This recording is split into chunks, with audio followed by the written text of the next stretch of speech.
शहर हैदराबाद के नरेंद्रमेंट police station के हुदूद में वाक़ सफीलगुरा कट्टम्मा मैसम्मा मंदिर में बेहुरमती का वाक़ा पेश आया, जहां नामालूम शख्स ने मंदिर में मूर्ति के सामने मुबैना तौर पर गिलाजत करते देखा गया। मुकामी अवाम ने नौजवान की सरगर्मियों पर नजर रखने के बाद इसको पकड़ लिया और इसकी खूब पिटाई कर दी। इस वाक़े के बाद इलाके में शदीद कशीदगी पैदा हो गई। अवाम में गम व गुस्सा छा गया। सूरत हाल के पेश नज़र पुलिस ने मंदिर और अतराफ में भारी पुलिस फोर्स को तैनात कर दिया। वाक़े की इत्तला मिलते ही पुलिस ने फौरी कार्रवाई करते हुए मुलजिम को हिरासत में ले लिया। पुलिस के मुताबिक मुलजिम की शिनाख्त अल्ताफ नामी सब्जी फरोश के तौर पर हुई है, जो कर्नाटक के बीदर जिले का रहने वाला है। नरेंद्रमेंट इलाके में ये सब्जियां फरोख्त करके रोजी रोटी कमाता है। इसके खिलाफ ताज़रात हिंद की दफा 333, 196, 2, 298 और 299 के तहत मुकदमा दर्ज किए गए हैं। इस वाक़े पर तेलंगाना बीजेपी के सदर एम रामचंद्र राव मंदिर पहुंचकर मुकामी अवाम से बातचीत की। बादशाह सख्त रद्दमल जाहिर करते हुए मुलजिम का इनकाउंटर करने का मुतालबा किया। रामचंद्र राव ने कहा कि हिंदू मंदिरों पर हमलों को हरगिज बर्दाश्त नहीं किया जाएगा और ऐसे वाक़यात में मुलविस अफराद के खिलाफ इंतहाई सख्त कार्रवाई होनी चाहिए। बीजेपी के रियासती सदर ने कहा कि मैं इस मामले पर कांग्रेस और BRS के वाक़े पर खामोशी पर हैरान हूँ। उन्होंने मजीद कहा कि तेलंगाना में बीजेपी खामोश तमाशाई नहीं बनेगी और हिंदू अकीदे, मंदिरों और वक़ार के तहफ़्फ़ुज़ के लिए सड़कों पर निकलेगी। दरअसल पुलिस ने अवाम से कहा कि वो सोशल मीडिया या दीगर ज़राए से किसी भी अफवाह या गैर तस्दीक़शुदा मालूमात पर यकीन ना करें और ना ही इसे फैलाएं। पुलिस इस तरकारी फरोश अल्ताफ नामी शख्स के दिमागी तवाज़ुन की भी जांच कर रही है। शुबा किया जा रहा है कि नशे की हालत में इसने इस तरह की हरकत की है। मज़ीद तफसीलात का इंतज़ार है। पेश है इस खुसूस में यहाँ के कुछ झलकियाँ। Bureau report siyaasat.com।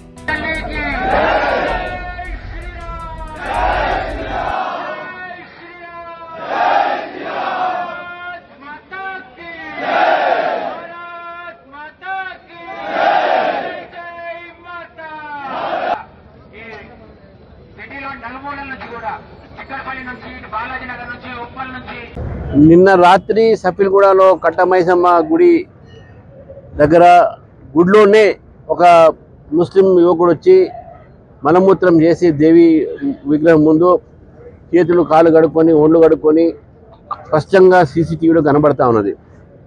ఈ సంఘటన హిందూ మనోభావాన్ని, హిందూ దేవి దేవతల్ని అవమానపరిచేటటువంటి ఒక ఉద్దేశపూర్వకంగా చేసినటువంటి సంఘటనగా స్పష్టంగా కనబడతా ఉంది. పోలీసులు అతను మతిస్థిమితి లేదని అంటున్నారు, మేము అరెస్ట్ చేసామంటున్నారు, రౌడీ షీట్లు ఓపెన్ చేసామంటారు. ఏది చెప్పినప్పుడు కూడా ఇద్దరు వచ్చారు, ఈ పని చేశారు. ఇది ఈ సంఘటన ఏదో ఒకసారి జరిగినట్టు కాదు. గతంలో కీసరలో కూడా హనుమంతుడి విగ్రహాన్ని అట్నే ధ్వంసం చేశారు. ముత్యాలమ్మ గుడిలో కూడా ఒక విగ్రహాన్ని తీసుకొని ధ్వంసం చేశారు. ఈ రకమైనటువంటి హిందూ దేవాలయం మీద దాడులు జరుగుతూ ఉన్నాయి. ఇది ఉద్దేశపూర్వకంగా కొంతమంది వ్యక్తులు, కొన్ని సంస్థలు రాజకీయమైనటువంటి బలంతో ప్రేరితమై ఇవన్నీ పనిచేస్తూ ఉన్నారు. కాంగ్రెస్ పార్టీ వచ్చినప్పటి నుంచి హిందూ దేవాలయాల పైన దాడి పెరిగింది. కాంగ్రెస్ పార్టీ వచ్చినప్పటి నుంచి హిందువుల మనోభావాన్ని ఈరోజు వాళ్ళు దెబ్బతీస్తూ ఉన్నారు. కాంగ్రెస్ పార్టీ వచ్చినప్పటి నుంచి హిందువులు ఈ యొక్క రాష్ట్రంలో సురక్షితంగా లేదు అనేటటువంటి భావన వస్తూ ఉన్నది. కాబట్టి ఇటువంటి వ్యక్తుల మీద తప్పకుండా చర్య తీసుకోవాలి. ఏదో ఆయన పిచ్చోడు మెంటల్ కేసు అని చెప్పి అట్లా అయితే నడవదు. నిజంగా నేను మానవ హక్కుల్ని అన్ని కూడా నేను గౌరవించే వ్యక్తిని. కానీ ఇటువంటి పనులు చేస్తే, మనోభావాన్ని దెబ్బతీస్తే, మత సామరస్యాన్ని దెబ్బతీసేటువంటి ప్రయత్నం చేస్తే, ఇటువంటి వాళ్ళని పోలీసులు ఎన్కౌంటర్ చేస్తేనే ఇది ఒకటే మార్గం తప్పకదే, లేకుంటే వీళ్ళు వినేటోళ్ళు కారు. ఇటువంటి సంఘటనలు అన్నీ కూడా పెరుగుతూ ఉంటాయి. ఇది 5దో 6దో ఈ మధ్య కాలంలో. కాబట్టి ఇటువంటి సంఘటనలు ఆపాల్సిన బాధ్యత కూడా ప్రభుత్వాన్ని. లా అండ్ ఆర్డర్ ఉన్నదే మన రేవంత్ రెడ్డి గారి దగ్గర. మళ్ళీ ఏమైతే లా అండ్ ఆర్డర్ ఒకసారి ఆలోచించమని చెప్పి నేను అడుగుతా ఉన్నాను. లా అండ్ ఆర్డర్ కాదు, మొత్తం హిందువులకు రక్షణ లేకుండా ఈరోజు తెలంగాణలో హిందువులు జీవిస్తున్నారు.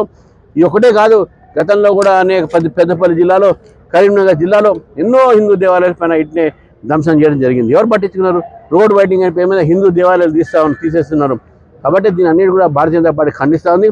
ప్రభుత్వం వెంటనే యాక్షన్ తీసుకోవాలి. మన హైదరాబాద్ రోహింగ్యాలు, బంగ్లాదేశీలు, పాకిస్తానీలు చాలామంది అక్రమంగా ఉంటున్నారు. వాళ్ళందరినీ వాళ్ళందరినీ తీసి వారి దేశానికి పంపించాల్సిందిగా భారతీయ జనతా పార్టీ డిమాండ్ చేస్తారు.